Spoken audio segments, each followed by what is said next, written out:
Good morning. Day 3 of week 2. We are talking about how God does not live in a box. He does not live in a building or in a book or in one space. He does not just hang out with certain people, but he is everywhere. And I love, John 15:4 talks about abiding in the vine and, him abiding in us and this, this delightful reciprocal relationship. And I was thinking this morning about what that really means because it's kind of huge. It's funny because it's a pretty short devo, but when you really think about all that entails and all that it implies, it's really huge. And so I'm sitting outside. I don't know if you can see. There's garbage on that side, so I was gonna turn it and I'll let you see. But I'm over by the water in Snohomish and just enjoying sitting outside. I can hear the birds and I'm just looking around and I'm thinking, God is in this muddy, crazy wood floor. He is in the memories of all the people that have walked on it. He is hanging out inside my spirit. He's in the trees, he's in the birds, he's in the air, he's in the hearts and minds of all of his people. And I just think it's such a remarkable opportunity to start the day really just recognizing who he is and recognizing that we're not alone, and that um, we really can choose every day to invite him in. And I think that we have to be really intentional. I think that we're all real different. Some people enjoy listening to worship music and that's how they connect. And some people go out in nature and they sit outside with their coffee cup, or they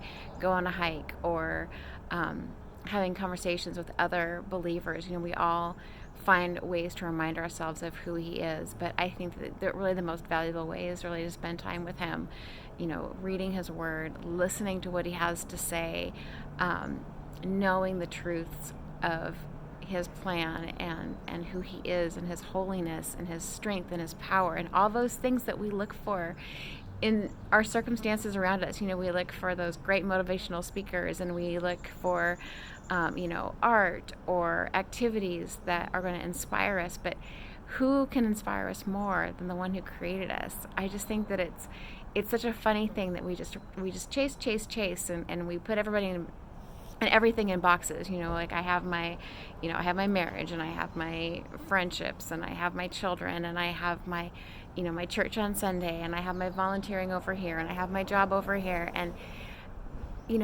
God doesn't just hang out in one spot. Like, he really has the capacity, if we allow him, to be in all of those things.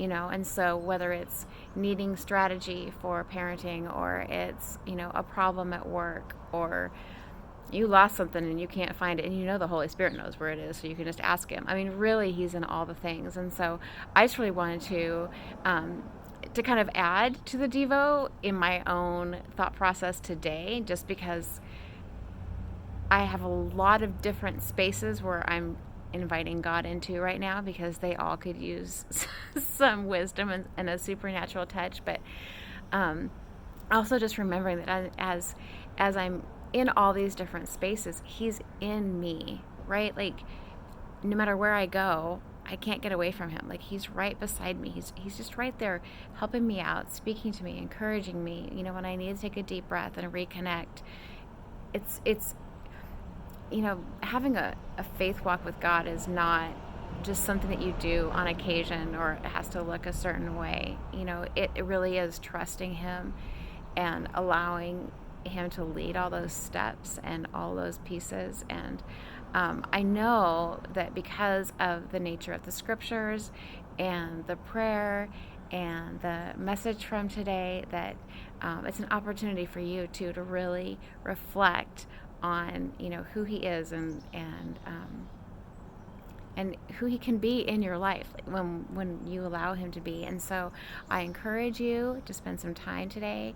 I dropped off my son and then came to a different spot to do this. I think that sometimes we have to get outside of our own box, step outside of what we're used to, what we see and hear on a normal day, and just allow God to speak to us differently, allow ourselves to see things differently. A lot of times, God won't necessarily change our circumstances when we ask, but He changes us in the circumstances.